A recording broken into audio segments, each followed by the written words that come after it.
Hello friends, मैं नीता भास्कर आप सभी लोगों का अपने यूट्यूब चैनल पर स्वागत करती हूँ। और सिविक्स में मैंने 15 क्वेश्चन लिए हैं और आज 15 क्वेश्चन कंप्लीट करेंगे और आशा करती हूँ कि आपको वीडियो जरूर पसंद आएगी। अच्छे क्वेश्चन है, इंपॉर्टेंट क्वेश्चन है, किसी भी एग्जाम के लिए इंपॉर्टेंट है। और वीडियो पसंद आए तो लाइक शेयर कमेंट जरूर करिएगा और चैनल पे नए हैं तो सब्सक्राइब करना बिल्कुल मत भूलिएगा। सब्सक्राइब जरूर कर लीजिएगा, बेल आइकन जरूर प्रेस कर लीजिएगा जिससे नई वीडियो की नोटिफिकेशन भी आपको मिलती रहे। और बेहद इंपॉर्टेंट क्वेश्चन है, चलिए शुरू करते हैं। और फर्स्ट क्वेश्चन है, किसी राज्य का विधान परिषद किसके द्वारा बनाई या समाप्त की जा सकती है? ठीक है, क्या क्वेश्चन है? किसी राज्य का विधान परिषद किसके द्वारा बनाई या समाप्त की जा सकती है? भारत के राष्ट्रपति, संसद, संबंधित राज्य की विधानसभा या संबंधित विधानसभा की सिफारिश पर संसद। और राइट ऑप्शन हमारा यही हो जाएगा, संबंधित विधानसभा की सिफारिश पर कौन करता है? संसद। ठीक है, किसी राज्य की विधान परिषद किसके द्वारा समाप्त की जा सकती है? तो संसद के द्वारा समाप्त की जा सकती है। और राज्य विधानमंडल राज्य सरकार की विधायिका है। विधानमंडल में विधानसभा, विधान परिषद एवं राज्यपाल सम्मिलित होते हैं। कौन कौन सम्मिलित होता है? ठीक है, राज्य सरकार की विधायिका। विधानमंडल में कौन सम्मिलित होता है? इसमें सम्मिलित होते हैं विधानमंडल में विधानसभा, विधान परिषद, ठीक है, विधान सभा, विधान परिषद, ठीक है, विधान परिषद और राज्यपाल भी इसमें शामिल होते हैं। यूं राज्यपाल, ठीक है, ये शामिल होते हैं तीनों। और किसी भी राज्य में विधान परिषद का सृजन और समाप्त कौन करता है? तो उसको संसद करती है समाप्त और उसका सृजन भी। ठीक है, लेकिन संसद ऐसा कार्य उस राज्य की विधानसभा की सहमति से करती है। यानी किसी भी राज्य में ऐसा हो रहा है तो जो भी, जैसे यूपी है तो यूपी के लिए अगर ऐसा हो रहा है तो यूपी से उसकी सहमति आवश्यक होगी। ठीक है, किसी भी राज्य की सहमति इसमें आवश्यक होती है, संसद करती है। दूसरा क्वेश्चन है, यूएनओ के वर्तमान महासचिव कहाँ से हैं? दक्षिण कोरिया, पुर्तगाल, भारत, अमेरिका। ठीक है, तो यूएनओ के जो महासचिव है वो कहाँ के हैं? ये कहाँ के रहने वाले? पुर्तगाल के। ठीक है, और वर्तमान महासचिव एंटोनियो गुतेरस हैं। और गुतेरस 1995 से 2000 ईस्वी में पुर्तगाल के प्रधानमंत्री भी ये रहे थे। ठीक है, थर्ड क्वेश्चन है, निम्नलिखित में से किस केस में सुप्रीम कोर्ट की न्यायिक समीक्षा पर सवाल उठाया गया था? Golaknath case, Keshavananda Bharati case, Minerva Mills case या ए के गोपालन केस? और राइट ऑप्शन हो जाएगा गोलकनाथ केस। बहुत इंपॉर्टेंट है, हर एग्जाम में आपको ये गोलकनाथ, केशवानंद भारती, इनमें से क्वेश्चन जरूर पूछे जाते हैं। बहुत इंपॉर्टेंट क्वेश्चन है ये, जरूर इसे अच्छी तरीके से आप देख लें क्वेश्चन को।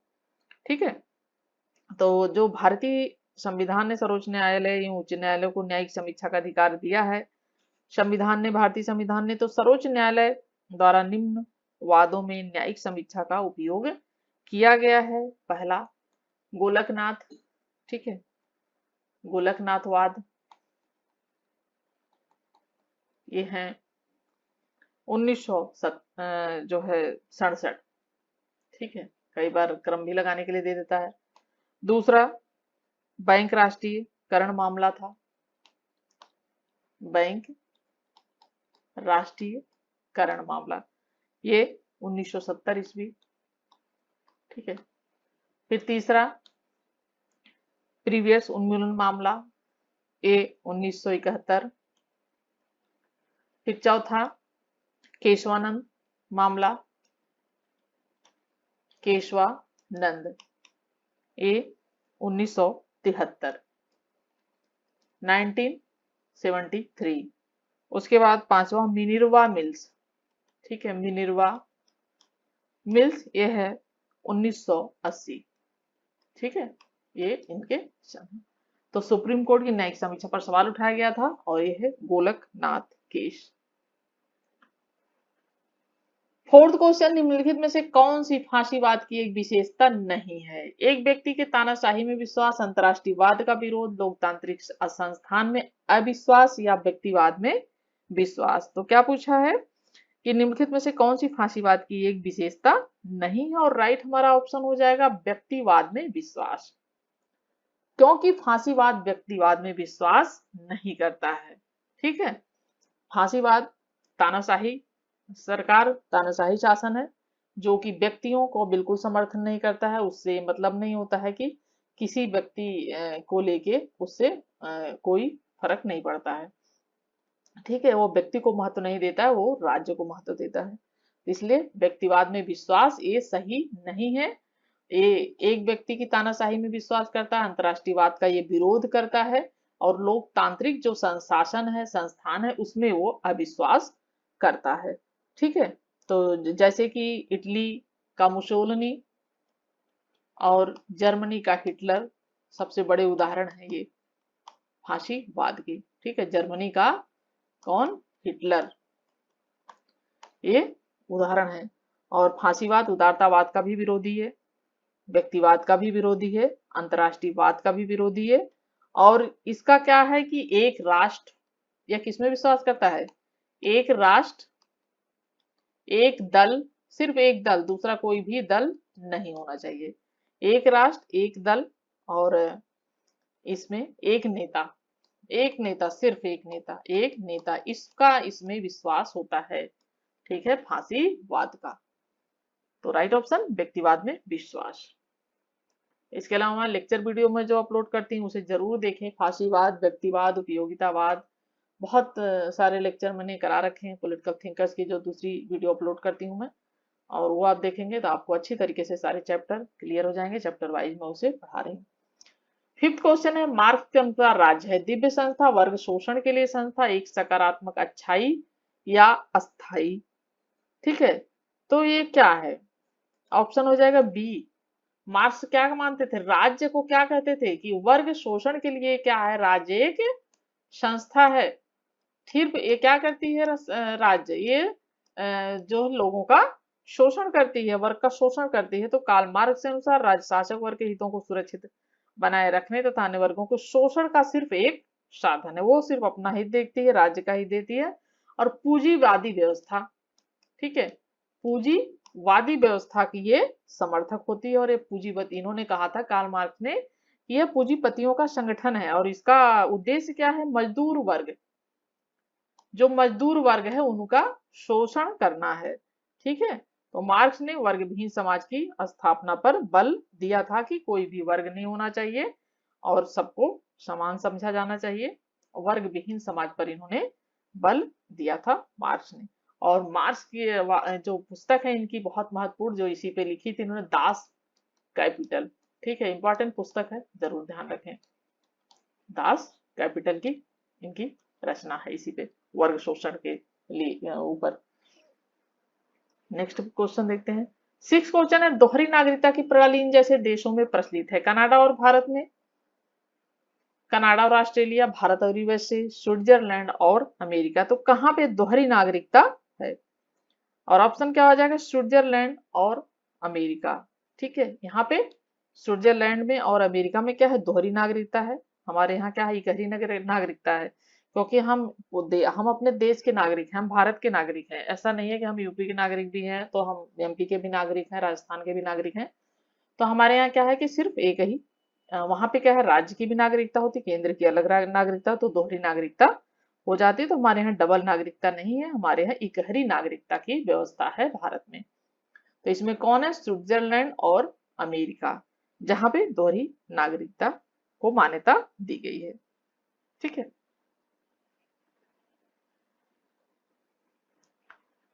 सेवंथ क्वेश्चन, निम्नलिखित में से कौन सा मिलान सही नहीं है, हाउस प्रतिशतात्मक, अरस्तु राजनीति, रूसो सामाजिक अनुबंध, मार्क्स कम्युनिस्ट पार्टी का घोषणा पत्र। और राइट ऑप्शन हो जाएगा ए, हॉब्स, हॉब्स प्रतिशत, अरस्तु की पॉलिटिक्स, जो इनकी पुस्तक है राजनीति, इससे संबंधित है। थॉमस हॉब्स जो है ये इनका पितृसात्मक के समर्थक नहीं है, और दार्शनिक और विचारक थे ये, जैसा कि आप जानते हैं। रूसो, इनका सामाजिक अनुबंध जो है, सोशल कॉन्ट्रैक्ट इनकी पुस्तक, और मार्क्स की कम्युनिस्ट पार्टी का घोषणा पत्र इनकी पुस्तक भी है, रचना।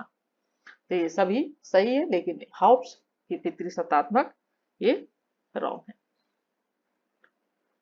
8 क्वेश्चन है, भारतीय संविधान के अनुच्छेद 1 में भारत को कहा गया है। ये क्वेश्चन देखिए बहुत आसान है, लेकिन ये हमेशा पूछा जाता है, क्वेश्चन अक्सर पूछा जाता है टीजीटी और टीजीटी के एग्जाम में, पीजीटी के एग्जाम में भी पूछा जाता है। तो ये बहुत जो क्वेश्चन है ये इंपॉर्टेंट है और आसान भी है। तो भारतीय संविधान के अनुच्छेद 1 के अनुसार इंडिया अर्थात भारत राज्यों का संघ होगा।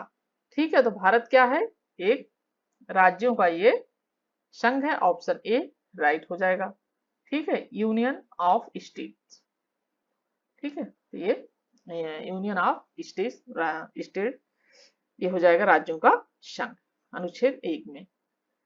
9th क्वेश्चन है, एक ऐसे व्यक्ति को जिसे अवैध रूप से हिरासत में लिया गया है और उसे मुक्त करने के लिए उचित न्यायिक निकाय द्वारा जारी किया गया लेख क्या होता है? वारंट ऑफ परमादेश, बंदी, प्रत्यक्षीकरण या उत्प्रेषण लेख। और राइट ऑप्शन क्या हो जाएगा? ऑप्शन सी, बंदी प्रत्यक्षीकरण। ठीक है, इसका शाब्दिक अर्थ क्या होता है? इसका शाब्दिक अर्थ होता है अपना शरीर प्राप्त करना या शरीर प्रस्तुत करना, या सरकार या व्यक्ति दोनों के विरुद्ध जारी की जा सकती है। और इसके अंतर्गत अवैध रूप से गिरफ्तार जो व्यक्ति होते हैं उनको छोड़ने का आदेश भारत की जो शीर्ष न्यायालय होती है, सर्वोच्च न्यायालय, वो दे सकती है। ठीक है, 10th क्वेश्चन है, राज्य बनाने और समाप्त करने की शक्ति निहित है भारत के राष्ट्रपति में, प्रधानमंत्री के मंत्री में, या संसद में, या लोक सभा में? तो देखिए, राज्य को बनाने और समाप्त करने की शक्ति किसमें निहित होती है? वो संसद में निहित होती है। संसद के द्वारा ही राज्य को बनाया जा सकता है, उसको समाप्त किया जा सकता है, नए राज्य बनाए जा सकते हैं, राज्यों को काट के छोटा भी किया सकता है, उसमें से फिर दूसरे राज्य बनाए जाते हैं। ठीक है, जैसे 2000 में राज्य बना था, उत्तराखंड बना था और छत्तीसगढ़, इस तरीके से ऐसे राज्य बनते हैं संसद के द्वारा। ठीक है, इसके लिए तो जो संविधान के अनुच्छेद 2 के अंतर्गत, संविधान का अनुच्छेद 2 है जो, उसके अंतर्गत संसद विधि द्वारा, ठीक है, विधि द्वारा संघ में नए राज्यों का प्रवेश या उनकी स्थापना कर सकती है। और अगस्त 2019 में भारतीय संसद ने जम्मू कश्मीर से उसके राज्य होने का दर्जा छीन लिया है 2019 में। ठीक है, 5 अगस्त 2019। ठीक है, जैसे पहले 370 अनुच्छेद जो लागू था कश्मीर उस पे, तो खत्म कर दिया गया है 5 अगस्त 2019 के द्वारा। तो इस तरीके से संसद में विधि द्वारा इसको समाप्त या नया राज्य का निर्माण किया जा सकता है। 11th क्वेश्चन है, भारतीय संविधान के किस अनुच्छेद के तहत राज्य सूची के किसी भी विषय पर कानून बना सकती है? तो भारतीय संविधान के किस अनुच्छेद के तहत संसद राज्य सूची के किसी भी विषय पर कानून बना सकती है? अनुच्छेद 229, अनुच्छेद 239, 259 या अनुच्छेद 249? और राइट ऑप्शन क्या हो जाएगा? Option D, 249। ठीक है, भारतीय संविधान के अनुच्छेद 249 के अनुसार यदि राज्यसभा अपने उपस्थित और मतदान जो करने वाले सदस्यों के 2/3 बहुमत, यानी जो वहां पे उपस्थित है, तो 2/3 बहुमत से यह प्रस्ताव पारित कर दे कि राज्य सूची पर यह विषय राष्ट्रीय महत्व का है, यानी नेशनल इंपॉर्टेंस का है, तो संसद को उस विषय के संबंध में संकल्प में प्रवृत्त रहने तथा भारत के संपूर्ण राज्य क्षेत्र में उसके किसी भी भाग के लिए विधि बनाने का अधिकार प्राप्त होगा। ठीक है, 12th क्वेश्चन, निम्न में से किसने तीनों गोलमेज सम्मेलन में भाग लिया था? Sardar Patel, B R Ambedkar, M K Gandhi या जवाहरलाल नेहरू? राइट ऑप्शन हो जाएगा बी आर अम्बेडकर। ठीक है, बी आर अम्बेडकर जिन्होंने तीनों ही गोलमेज सम्मेलनों में भाग लिया था। पहला गोलमेज सम्मेलन हुआ था 1930, दूसरा हुआ था 1931, ठीक है, तीसरा हुआ था 1932। ठीक है, तीनों गोलमेज सम्मेलन में उन्होंने भाग लिया था, जबकि कांग्रेस की ओर से महात्मा गांधी सिर्फ दूसरे वाले में। ये भी पूछता है कि महात्मा गांधी ने किसमें भाग लिया था? इन्होंने दूसरा जो गोलमेज सम्मेलन था 1932 दूसरा, उसमें ही इन्होंने गोलमेज सम्मेलन में भाग लिया था, महात्मा गांधी ने दूसरे में। ठीक है, और यहाँ पे जो राइट ऑप्शन तीनों में भाग लिया था बी आर अम्बेडकर ने।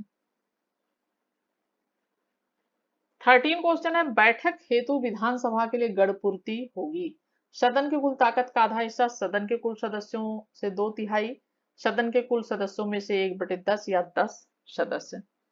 ठीक है, तो बैठक हेतु विधानसभा के लिए गणपूर्ति कितनी होनी चाहिए? सदन के कुल सदस्यों में से 1/10। ठीक है, ये राइट ऑप्शन हो जाएगा, ऑप्शन सी।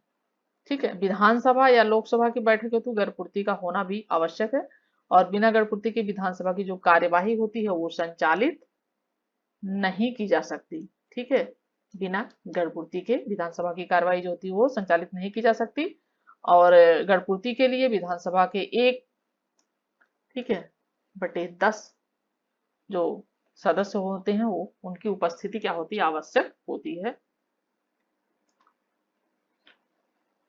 14 क्वेश्चन है, वित्तीय आपातकाल के दौरान राष्ट्रपति कर सकते हैं, न्यायाधीशों को छोड़कर सभी सिविल सेवकों के वेतन को कम कर सकते हैं, न्यायाधीशों सहित सिविल सेवकों के वेतन को कम कर सकते हैं, या सी है राज्य विधानसभा धन विधेयक पारित करने के अधिकार से वंचित हो जाती है, ऊपर दिए गए सभी। और राइट ऑप्शन क्या हो जाएगा? ऑप्शन बी, न्यायाधीशों सहित सिविल सेवकों को वेतन को कम कर सकते हैं। वित्तीय संकट, वित्तीय आपातकाल किस अनुच्छेद से संबंधित है? अनुच्छेद इसका 360। ठीक है, 360 से संबंधित है, और अभी तक एक बार भी, कभी कभी ये भी क्वेश्चन पूछ लेता है कि कितनी बार वित्तीय आपातकाल लागू हुआ है, तभी एक बार भी लागू नहीं हुआ है ये वित्तीय आपातकाल। ठीक है, ये लागू नहीं हुआ है। और ऐसी स्थिति में जब उत्पन्न होती है वित्तीय का आपातकाल की, तो भारत या उसके जो किसी भाग का वित्तीय अस्थायित्व होता है, साख संकट में अगर ऐसा लगता है, तो वित्तीय आपातकाल के तहत राष्ट्रपति उच्चतम न्यायालय और उच्च न्यायालय के न्यायाधीशों के वेतन में कटौती कर सकता है। ठीक है, 15 और लास्ट क्वेश्चन है, क्योटो सम्मेलन का मुद्दा किससे संबंधित है? आतंक, परमाणु परीक्षण रोकना, जलवायु परिवर्तन, आर्थिक विकास। तो इसका जो राइट ऑप्शन क्या हो जाएगा? ऑप्शन सी हो जाएगा, जलवायु परिवर्तन। क्योटो सम्मेलन किससे संबंधित था? ये संबंधित था जलवायु परिवर्तन से। 1997 में, कब? 1997 में क्योटो में आयोजित जलवायु परिवर्तन सम्मेलन में वैश्विक जो तपन यानी जो तापमान बढ़ रहा है उसकी चिंताओं पर, ग्रीन हाउस गैसों का जो उत्सर्जन है उसकी कमी के लिए, ठीक है, ग्रीन हाउस गैसें जैसे कि आप देख ही रहे हैं तापमान बढ़ता ही जा रहा है, गर्मी बढ़ती ही जा रही है, और बहुत इसके परिणाम हमें और हमारी अगली जो पीढ़ियां आएंगी उनको भुगतना पड़ेगा। तो इसके लिए वैश्विक तपन चिंताओं में ग्रीन हाउस गैसों को उत्सर्जन में कमी लाने संबंधी अंतर्राष्ट्रीय संधि क्योटो प्रोटोकॉल को अपनाया गया था। यानी ग्रीन हाउस गैस के कारण मानव जीवन पर हानिकारक प्रभाव को रोकना इस सम्मेलन का क्या था? मुख्य उद्देश्य था। ठीक है, इसके द्वारा ग्रीन हाउस गैसों में कमी की जानी चाहिए, इसके लिए सम्मेलन किया गया था, क्योटो में आयोजित हुआ था 1997 में। तो हमारे 15 क्वेश्चन कंप्लीट होते हैं, और आशा करती हूँ वीडियो पसंद आई होगी। पसंद आए तो लाइक और कमेंट अवश्य करें। Thank you for watching video. Next video मिलते हैं।